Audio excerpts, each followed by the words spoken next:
Welcome back to our channel. ಈ ದಿನ ನಾವು ಡಿಸ್ಕಸ್ ಮಾಡೋಕ್ಕೆ ಹೋಗ್ತಿದ್ದೇವೆ ITC ಶೇರ್ಸ್ ಬಗ್ಗೆ. ರೀಸೆಂಟಾಗಿ 10% ಫಾಲ್ ಆಗಿದೆ. ಇನ್ವೆಸ್ಟರ್ಸ್ ಕೂಡ ಈ ನ್ಯೂಸಿಂದ ಶಾಕ್ ಆಗಿದ್ದಾರೆ. ಈ ITCಯಲ್ಲಿ 10% ಯಾಕೆ ಈ ಥರ ಫಾಲ್ ಬಂದಿದೆ ಅಂತ ಹೇಳಿ.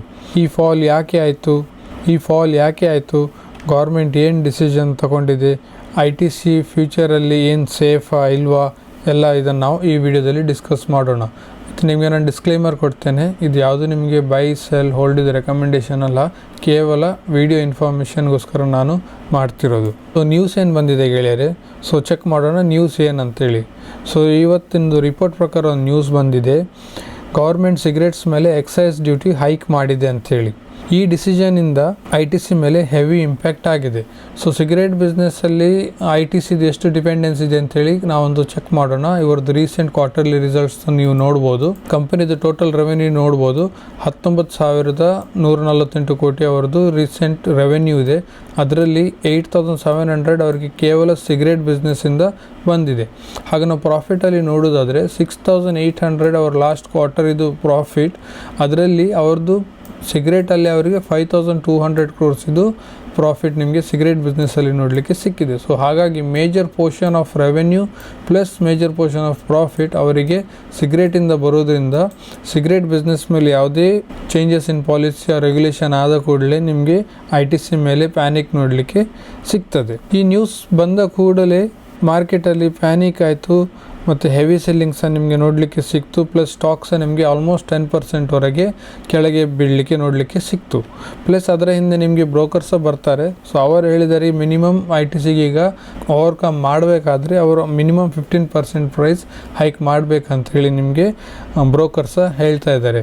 ಸೊ ಈಗ ನೀವು ಇಲ್ಲಿ ಸ್ಟಾಕಲ್ಲಿ ನೋಡೋದಾದರೆ, ನ್ಯೂಸಲ್ಲಿ ಹೇಳೋದಾದರೆ, ಗೌರ್ಮೆಂಟ್ ಅನೌನ್ಸ್ ಮಾಡಿದೆ notified by excise duty that 2,050 to 8,500 per 1,000 sticks ಅವರು ಚಾರ್ಜ್ ಮಾಡ್ತಾರೆ ಅಂತೇಳಿ. ಸೊ ಆಲ್ಮೋಸ್ಟ್ ಇದು ನಿಮಗೆ ತುಂಬ ಜಾಸ್ತಿ ನಿಮಗೆ ಎಕ್ಸೈಸ್ ಡ್ಯೂಟಿಯಲ್ಲಿ ನೋಡಲಿಕ್ಕೆ ಸಿಗ್ತಾ ಇದೆ. ಗೌರ್ಮೆಂಟ್ ಈ ಥರ ಯಾಕೆ ಮಾಡ್ತಿದೆ ಅಂತ ಹೇಳಿದರೆ, ಸಿಗರೇಟ್ಸ್ ಮೇಲೆ ಇರೋ ಸೆಸ್ ಅದು ಸಹ ಎಂಡ್ ಆಗಲಿಕ್ಕೆ ಬರ್ತಾ ಇದೆ. ಹಾಗಾಗಿ ಅವರೀಗ ಎಕ್ಸೈಸ್ ಡ್ಯೂಟಿ ಥ್ರೂ ಅವರು ಅದನ್ನು ಇನ್ಕ್ರೀಸ್ ಕವರೇಜ್ ಮಾಡಲಿಕ್ಕೆ ಟ್ರೈ ಮಾಡ್ತಾ ಇದ್ದಾರೆ. ಸೊ ಯಾಕೆ ಮಾರ್ಕೆಟ್ ಇಷ್ಟೊಂದು ತುಂಬ ನಿಮಗೆ ರಿಯಾಕ್ಷನ್ ಕೊಟ್ಟಿದೆ ಗೆಳೆಯರು, ಯಾಕೆಂದರೆ ಸಿಗರೇಟ್ ಇಂಡಸ್ಟ್ರಿ ಇದೆಲ್ಲ ತುಂಬ ಸೆನ್ಸಿಟಿವ್ ಇಂಡಸ್ಟ್ರಿ. ಇಲ್ಲಿ ಪ್ರೈಸ್ ಇನ್ಕ್ರೀಸ್ ಆದರೆ ನಿಮಗೆ ಕಸ್ಟಮರ್ ಅವರ ಕನ್ಸಂಪ್ಷನ್ ಕಡಿಮೆ ಮಾಡ್ತಾರೆ.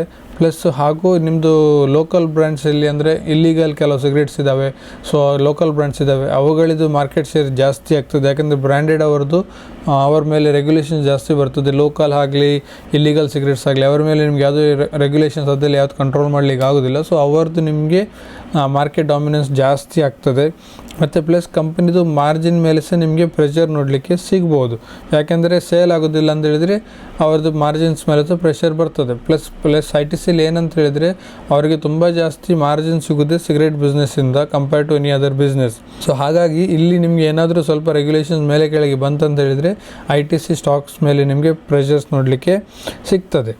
ಪ್ಲಸ್ ITCದು ಏನಂತ ಹೇಳಿದರೆ ಗೌರ್ಮೆಂಟ್ ಟ್ಯಾಕ್ಸ್ ಅವ್ರ ಪ್ರೆಷರಲ್ಲಿ ಇದ್ದಾರೆ ಆಲ್ರೆಡಿ, ಯಾಕೆಂದರೆ ಎಕ್ಸೈಸ್ ಡ್ಯೂಟಿ ಜಾಸ್ತಿ ಆಗಿದೆ.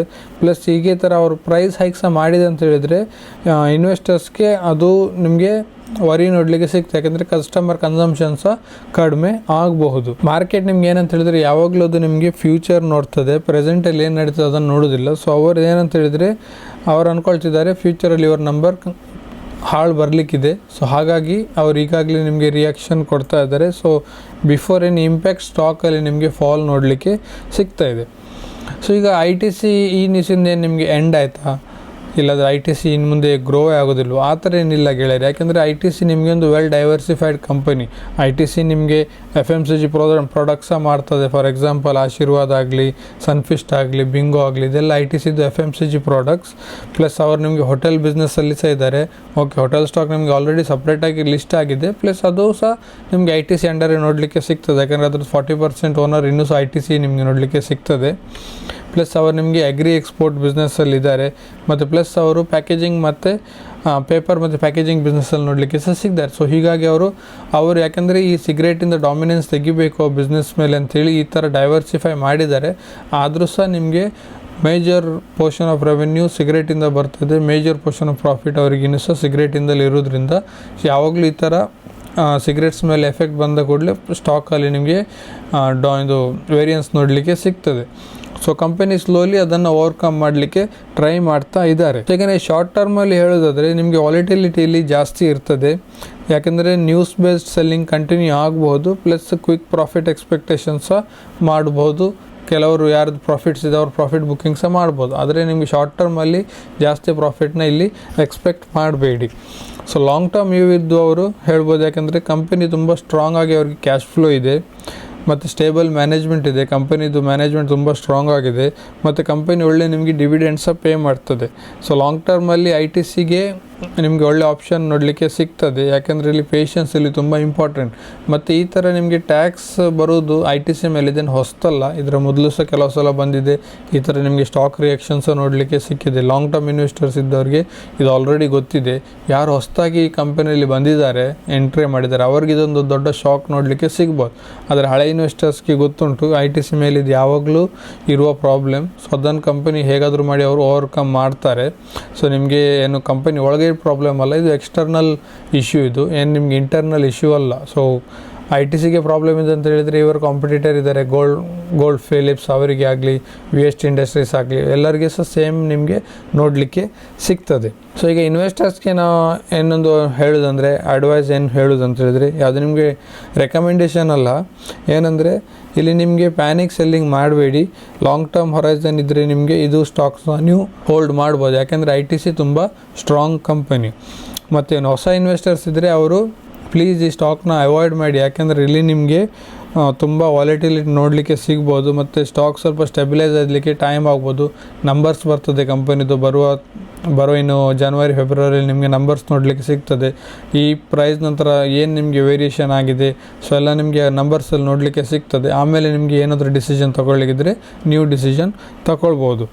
ಇಲ್ಲಿ ರಿಸ್ಕ್ ಏನಂತ ಹೇಳಿದರೆ ಈ ಕಂಪನಿ ಮೇಲೆ ಫ್ಯೂಚರಲ್ಲಿ ಸಹ ನಿಮಗೆ ಈ ಥರ ಟ್ಯಾಕ್ಸ್ ಹೈಕ್ಸ್ ನೋಡಲಿಕ್ಕೆ ಸಿಗ್ಬೋದು. ಯಾಕೆಂದರೆ ನಿಮಗೆ ಟ್ಯಾಕ್ಸ್ ಸಿಗರೇಟ್ಸ್ ಮೇಲೆ ಯಾವಾಗಲೂ ಇನ್ಕ್ರೀಸ್ ಆಗ್ತಾನೆ ಹೋಗುತ್ತದೆ. ಯಾವತ್ತೂ ನಿಮಗೆ ಕಟ್ ಆಗೋದು ನೋಡಲಿಕ್ಕೆ ಸಿಗಲಿಕ್ಕಿಲ್ಲ. ಅದು ಇನ್ನೂ ಸಹ ನಿಮಗೆ ಇನ್ಕ್ರೀಸ್ ಆಗ್ತಾನೆ ಹೋಗ್ಬೋದು.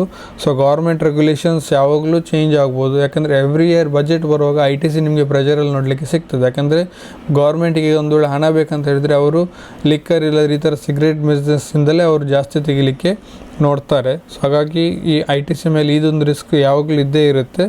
ಮತ್ತು ಪ್ಲಸ್ ಸಿಗರೇಟ್ ವಾಲ್ಯೂಮ್ ಸಹ ಕಡಿಮೆ ಆಗ್ಬೋದು. ಯಾಕಂದರೆ ಪ್ರೈಸ್ ಜಾಸ್ತಿ ಆದ ಕೂಡಲೇ ಸ್ಮೋಕರ್ಸ್ ಅವರು ಸ್ವಲ್ಪ ವಾಲ್ಯೂಮ್ನ ಕಡಿಮೆ ಸಹ ಮಾಡಬಹುದು for a short term period. ಆಮೇಲೆ ಅದು ನಿಮಗೆ ಇನ್ಫ್ಲೇಷನ್ ಪ್ರಕಾರ ಅಡ್ಜಸ್ಟ್ ಆಗೋದು ನಿಮಗೆ ನೋಡಲಿಕ್ಕೆ ಸಿಗ್ತದೆ. ಈ ಫ್ಯಾಕ್ಟರ್ಸ್ ITC ಮೇಲೆ ನಿಮಗೆ ಪ್ರೆಷರ್ ಕ್ರಿಯೇಟ್ ಮಾಡಬಹುದು. ಕನ್ಕ್ಲೂಷನ್ ಏನಂದರೆ ಗೆಳೆಯರೆ, ITC ಫಾಲೋ ಆಗಿರೋದು ಫಿಯರಿಂದ, ಪಾಲಿಸಿ ಚೇಂಜ್ ಡಿಸಿಷನಿಂದ. ಸೊ ಲಾಂಗ್ ಟರ್ಮ್ ಇನ್ವೆಸ್ಟರ್ಸ್ಗೆ ಪೇಷನ್ಸ್ ಇಲ್ಲಿ ತುಂಬ ಇಂಪಾರ್ಟೆಂಟು.